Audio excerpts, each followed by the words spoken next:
C'est parti pour l'indicateur 4 de la certification Calliope. Donc, pour rappel, on ne s'intéresse dans ces vidéos qu'aux actions de formation qui sont non certifiantes.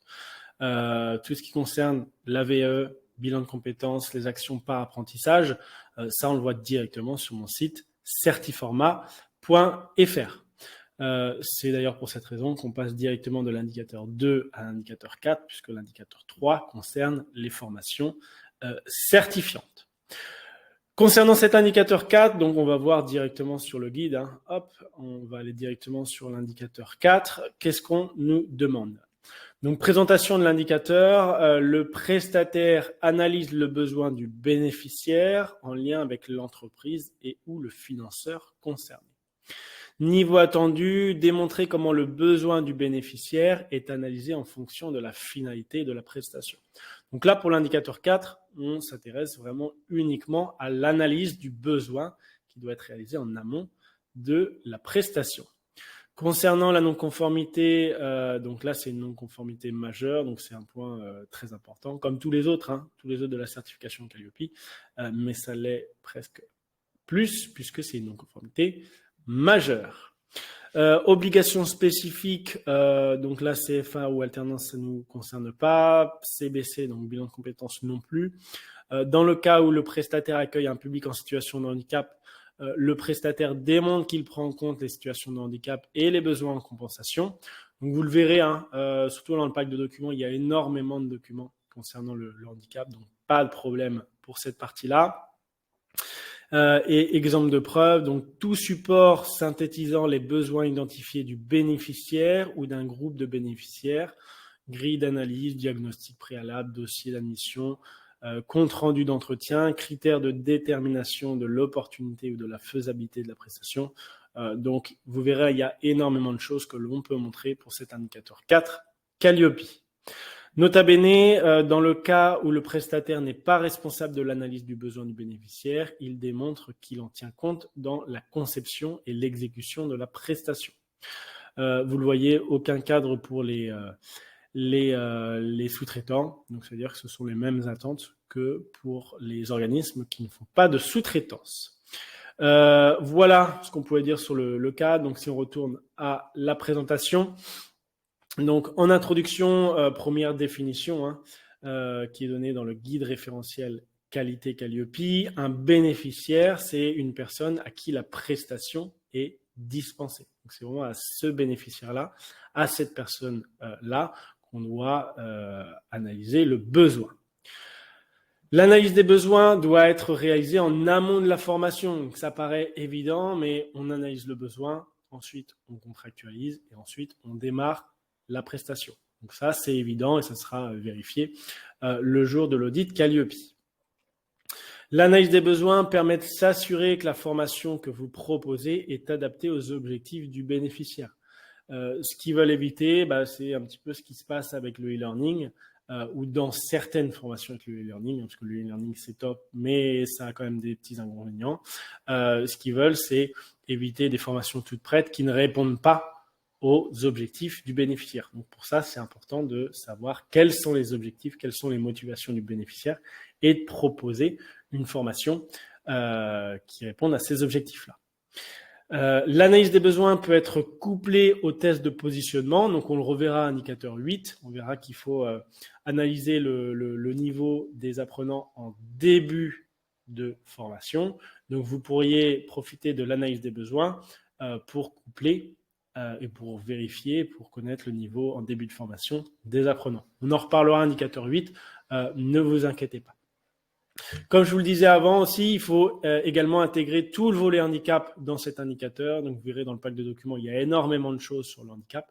Rappel, tout le monde, tous les organismes sont concernés par le handicap. Le handicap ou la personne handicapée, c'est pas uniquement la personne en fauteuil roulant.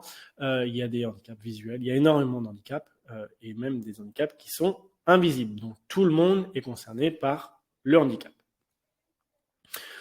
L'indicateur 4, donc sur l'analyse des besoins, c'est un indicateur qui est très important, puisqu'on le verra, il est lié avec énormément d'autres indicateurs. Le 6 sur les contenus de cours, le 8, le test de positionnement, le 12 sur les abandons, 17, les moyens humains, techniques, l'environnement. Donc voilà, c'est un indicateur qui est vraiment central et qui est le point d'entrée des autres indicateurs Calliope que je viens de mentionner juste avant.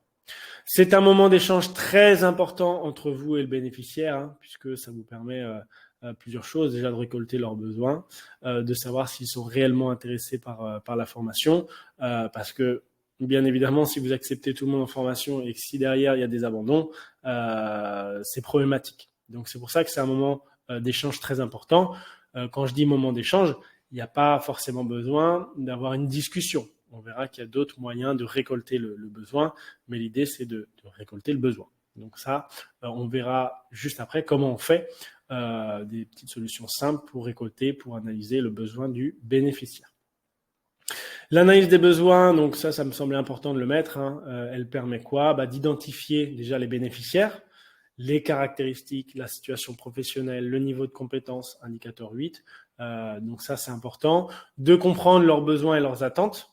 Donc pour pouvoir ensuite, dernier point, concevoir la formation et qu'elle réponde à des besoins et des attentes spécifiques avec des objectifs spécifiques. Et ça permet aussi, dès l'analyse des besoins, d'impliquer les bénéficiaires. Parce que, et on le verra, c'est une notion très importante, la notion d'abandon par la suite, indicateur 12. Si dès le départ, vous sentez que les bénéficiaires ne sont pas impliqués, ça risque de poser problème par la suite. Cette analyse des besoins donc, peut être réalisée par l'organisme de formation ou par les bénéficiaires directement.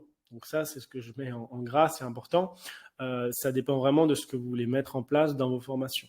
Vous pourriez soit réaliser un entretien de 30 minutes, 1 heure avec vos apprenants, mais pour certains, c'est compliqué. Si vous avez énormément de demandes, vous ne pouvez pas vous permettre de passer 30 minutes, 1 heure avec des prospects qui n'ont pas encore signé pour la formation et qui ne signeront peut-être jamais pour suivre la formation. Donc pour ça, vous pouvez réaliser l'analyse des besoins où elle peut être complétée directement par les bénéficiaires. Comment? Avec des questionnaires en ligne, par exemple. Vous mettez sur votre site internet un formulaire avec des questions qui vous permet, vous, de récolter le besoin et vous ne passez aucun temps en fait sur cette partie analyse des besoins puisque elle est remplie directement par les bénéficiaires et vous avez juste à récolter ou ça peut même se calculer automatiquement si vous passez par Google Forms ou par d'autres petites solutions comme ça pour finalement avoir le résultat qui est prêt directement sur les besoins de vos bénéficiaires. Point important, j'insiste là-dessus, mais attention à bien vous assurer de la motivation des salariés. Dans certains cas, c'est les RH qui proposent, qui imposent la formation aux salariés. Vérifiez bien avec eux s'ils sont motivés pour suivre la formation. Parce que croyez-moi, si vous acceptez en formation, si vous formez des personnes, des salariés qui ne sont pas motivés, qui abandonnent en cours de formation, c'est un vrai bordel. Donc, point de vigilance pour vous, mais de vous assurer de la bonne motivation des salariés en amont de la formation. Souvenez-vous, indicateur 1, on doit diffuser des prérequis pour votre formation. Vous devez les vérifier. C'est un bon moyen, l'analyse des besoins, pour vérifier les prérequis de votre formation. Vous pouvez avoir des questions sur quels sont vos besoins, quelles sont vos motivations, et vous pouvez aussi avoir des questions sur est-ce que vous avez bien un ordinateur, par exemple, avec une capacité, une mémoire suffisante. Là, vous pouvez vérifier les prérequis à ce moment-là. C'est précisé dans le guide, mais si vous n'êtes pas responsable de l'analyse des besoins, vous devez montrer comment vous en tenez compte dans la conception et l'exécution de la prestation. Le mieux, selon moi, c'est que vous soyez responsable de l'analyse des besoins. Si vous ne souhaitez pas, encore une fois, passer de temps, questionnaire en ligne, ça fait le travail et ça ne vous mobilise aucun temps pour analyser le besoin. Et dernier point, c'est à vous de déterminer si vous pouvez accueillir ou non ces bénéficiaires. Donc, vous récoltez le besoin, à la fin, c'est à vous de dire, oui, là, il y a un besoin, moi, je peux y répondre, ou au contraire, non, le besoin du bénéficiaire, il est éloigné, trop éloigné de ce que je peux lui apporter, de mes connaissances, de mes compétences. Dans ce cas-là, je préfère ne pas le prendre en formation, éventuellement rediriger vers un organisme qui est plus compétent pour le faire. Donc ça, c'est important pour pas vous lancer dans des formations auxquelles vous ne pourriez pas répondre en termes de compétences et où finalement l'apprenant sera déçu de la formation qu'il va recevoir c'est ni bon ni pour vous, pour l'image de votre organisme de formation, ni pour le salarié ou le bénéficiaire qui a payé la formation et qui n'est pas satisfait en fin de compte. Les documents du pack Certiformat, donc pour répondre à cet indicateur 4, il y a énormément de choses. Comme je vous disais, il y a des process sur l'analyse des besoins, donc pour vraiment voir étape par étape ce qu'il y a à faire. Il y a des différentes trames, plutôt orientées pour les bénéficiaires, plutôt orientées pour les entreprises. Il y a aussi des trames orientées handicap. Donc, comme je vous disais, c'est très, très, très complet parce que lors des premiers audits que j'ai passés, il y avait un auditeur où sa fille était en situation de handicap. Donc, c'est vrai qu'on a dû recréer énormément de documents. Donc, voilà, soyez rassurés sur toute la partie handicap. Il y a ce qu'il faut dans le pack de documents proposé sur mon site certiformat.fr. Il y a un autre dossier de candidature, donc voilà, j'ai essayé de donner un maximum d'éléments. C'est à vous de piocher par rapport à ce que vous souhaitez faire ou par rapport à ce qui vous convient le mieux. Process handicap, document de formalisation, il y a énormément aussi de mail types que vous pouvez envoyer. Ça, vous avez juste à copier et coller le mail, l'envoyer et tout est fait, vous n'avez plus rien à faire. Je ne l'ai pas noté ici, mais vous avez aussi énormément de fiches outils qui vous permettent de répondre facilement et d'aller un petit peu plus loin de ce qui est demandé sur cet indicateur 4 concernant l'analyse des besoins des bénéficiaires. Donc, pour résumer, sur cet indicateur 4, il faut analyser le besoin du bénéficiaire et ou de l'entreprise. C'est grâce à ce recueil des besoins que vous allez pouvoir ensuite concevoir une prestation qui est en adéquation avec les attentes des apprenants. Cette partie analyse des besoins est très importante, on l'a vu, elle est liée à de nombreux autres indicateurs, le 6 sur les modalités de mise en œuvre de la prestation, le 8 le test de positionnement, le 12 sur les abandons, le 17 les moyens humains, techniques et l'environnement. Donc voilà, cet indicateur 4 conditionne grandement la réussite de votre formation. Donc c'est important de passer du temps justement sur cette partie analyse des besoins. Il faut intégrer le volet handicap dans cet indicateur, donc ça c'est ce que je mets. Alors certains auditeurs veulent voir les éléments sur le handicap sur cet indicateur 4, d'autres sur l'indicateur 26. Le plus important c'est de les avoir, donc ça c'est important. Selon moi c'est plutôt lié à le handicap à cet indicateur 4, mais voilà, suivant l'auditeur avec lequel vous allez passer, ça peut être à montrer, ces documents à montrer sur d'autres indicateurs. Et dernier point, pensez aux éléments de preuve. Donc ça, c'est très important, comme pour tous les indicateurs Calliope. Vous avez réalisé une formation la semaine dernière, montrez l'analyse du besoin qui a été réalisée pour le bénéficiaire qui a commencé sa formation la semaine dernière. Donc ça, les trames complétées, toutes ces choses-là, c'est des choses qu'il faut montrer et qu'il faut avoir absolument pour l'audit Calliope. Mes recommandations par rapport à cet indicateur 4 sur l'analyse des besoins, laissez l'apprenant ou l'entreprise définir ses besoins. Le plus simple, c'est mettre en place un formulaire, l'apprenant ou le prospect plutôt y répond directement. Comme ça, vous ne passez aucun temps sur cette partie analyse des besoins. Bien évidemment, si vous avez des formations ou si vous avez seulement des demandes ponctuelles sur des formations qui sont vendues à un tarif assez élevé, oui, le mieux, c'est peut-être d'avoir des entretiens individuels avec vos bénéficiaires. Mais si vous avez énormément de demandes ou si c'est une activité secondaire, dans ce cas-là, mettez en place le formulaire, ça fait le travail et ça sera bon pour l'indicateur 4, pour l'audit Calliope, et puis surtout, ça ne vous mobilisera pas trop de temps sur cette partie-là. Profitez-en pour analyser les besoins actuels et à venir des entreprises. Donc ça, si on va un peu plus loin que ce qui est demandé pour Calliope, là, c'est un échange avec le bénéficiaire. Donc, vous pouvez récolter le pourquoi est-ce qu'il souhaite suivre cette formation et vous pouvez glisser une ou deux questions sur « Ah oui, est-ce que vous avez d'autres besoins ?» Comme ça, si la formation s'est bien déroulée, vous connaissez les besoins futurs et hop, vous pouvez revendre d'autres formations que vous avez dans votre catalogue à travers des mailings, des choses comme ça. Donc ça, c'est vraiment des choses qu'on revoit plutôt sur l'accompagnement personnalisé Amalia, c'est comment faire pour finalement rentrer dans un cycle où vous vendez plus de formations. On le reverra à indicateur 8, mais intégrer le test de positionnement à l'analyse des besoins si possible. Bien évidemment, ce n'est pas toujours possible, ce n'est pas toujours le cas, mais si c'est une formation, par exemple, introduction, ou niveau 1 ou 2 en termes de technicité. Ça peut être quel est votre besoin et quel est votre niveau. Ça vous permet aussi, vous, de proposer la formation adéquate et puis surtout de répondre en un seul document à 2 indicateurs différents. Le 4, analyse des besoins, et le 8, le test de positionnement. Point important, vous l'avez compris, mais selon moi, c'est très important. Refusez la prestation si vous ne pouvez pas répondre entièrement aux besoins du client. Forcément, quand on débute, on se dit, tiens, on a un client, on ne sait pas exactement ce que je peux lui... ce qu'il attend, c'est pas exactement ce que je peux lui proposer.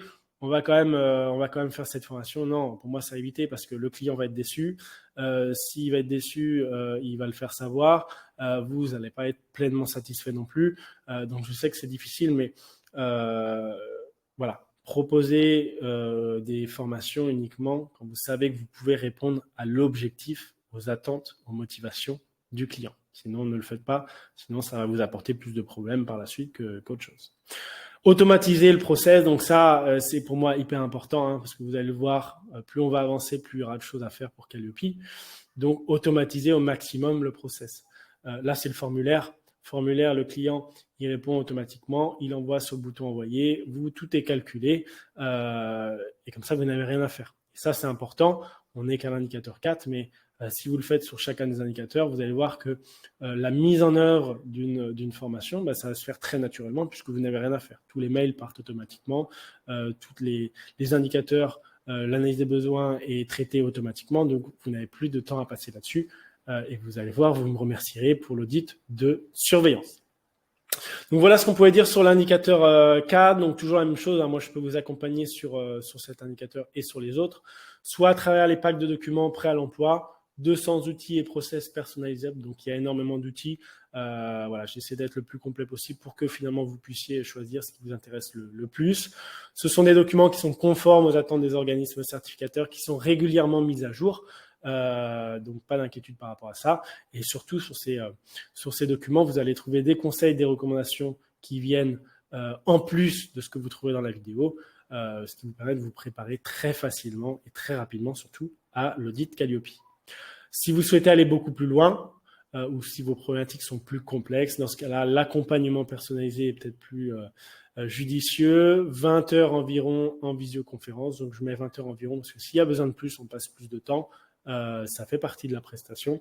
Moi, ce qui m'intéresse, c'est que vous obteniez votre certification Calliope rapidement, facilement, et surtout que la mise en œuvre se fasse naturellement. Parce qu'encore une fois, obtenir Calliope, c'est facile. Obtenir Calliope et maintenir pour l'audit de surveillance, c'est un peu plus compliqué.